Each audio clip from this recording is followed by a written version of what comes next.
Hey, Recovery Girls, Misty here. I want to talk to you today about sponsorship. I always have an image that comes to mind when I think about sponsorship. I think of the movie Toy Story, and I think of Woody talking about a moving partner. And so it goes with sponsorship. If you don't have one, get one. So that's pretty much the whole message. If you don't have one, get one.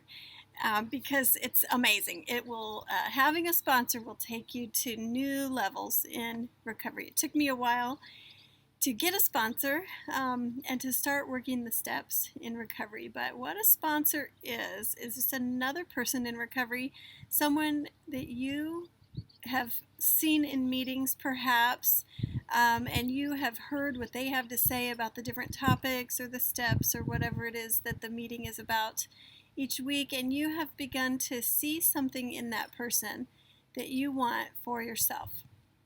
And so you're drawn to that person because maybe they have something that they could teach you that you might be able to learn from them about recovery for a season, a short season, or a long season.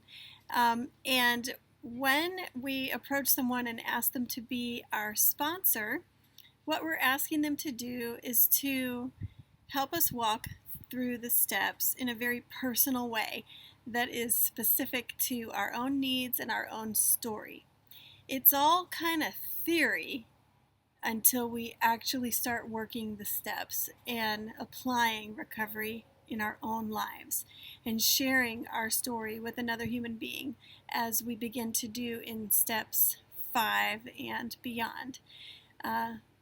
So we need someone, we need a safe person to walk through the steps with. And a sponsor is someone that's been in recovery, they know the principles, they have had their own journey in being sponsored, and now they have wisdom and guidance that they can share with someone who is taking their journey through the steps. You can have a temporary sponsor, you can have a permanent sponsor, a long-term sponsor. And sometimes when we ask someone to help us in this endeavor, maybe they're not available. Maybe they have too much on their plate right now and they can't do it. And it's always a little scary to ask because we fear being rejected. We fear it's hard to put ourselves out there sometimes and express a need for help and guidance. But anybody that's ever had a sponsor or been a sponsor has had to go through that question and answer process, and it takes a little bit of courage to put our need out there, but the reward can be so rich, so great. So if the person we ask is not able to commit to being our sponsor, it's okay. And we don't have to take that personally. We can just know it's not right for them at this time, and that's not the person that God has for us right now. So we move on to the next person. And we keep going until we find a situation that works. Sometimes we start with one sponsor, and it's great for a while, and then it doesn't work anymore. Sometimes we start with a sponsor, and right off the bat, it's not a great match. It's okay. We can just say, hey, I don't think this is working for me, and I'm gonna find a different sponsor, but I really appreciate your effort and your willingness to pour into me, and I did learn some things.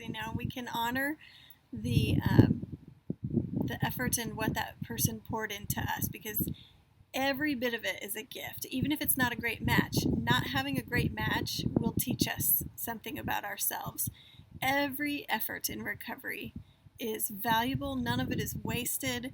It is all part of our learning journey. We're learning about ourselves, we're learning about other people, and we're learning compassion and love, that people are who they are and I am who I am, and we're all on this journey learning together. So it's one of the greatest tools in recovery. It's one of the most amazing resources, is to have a sponsor. And it's been an unbelievable honor to be a sponsor and to be able to send the message forward for someone else. And I still, when I sponsor someone, I still learn so much for me. Just like in any situation, when you teach something, you learn, and it grows deeper inside ourselves as well. So I encourage you today, take that leap of faith, use that 30 seconds of courage to ask someone, and start making the steps personal, because growth will deepen as we apply it directly into our lives and really begin working recovery in a personal way with another human being who can maybe help us see some things that we might not see about ourselves, reflect back what they hear us saying, help us explore options. That's the person we can call when we're in a crisis and we need some guidance or direction. They can help us with that. I hope that's helpful to you today. God bless you in your recovery wherever you are. Reach out, connect with others, reason things out, and take in all the miracles and joy of recovery that is there for you. I pray the knowledge of God's will for you today and the power to carry that out. Stay the course in recovery. I'll be on it too.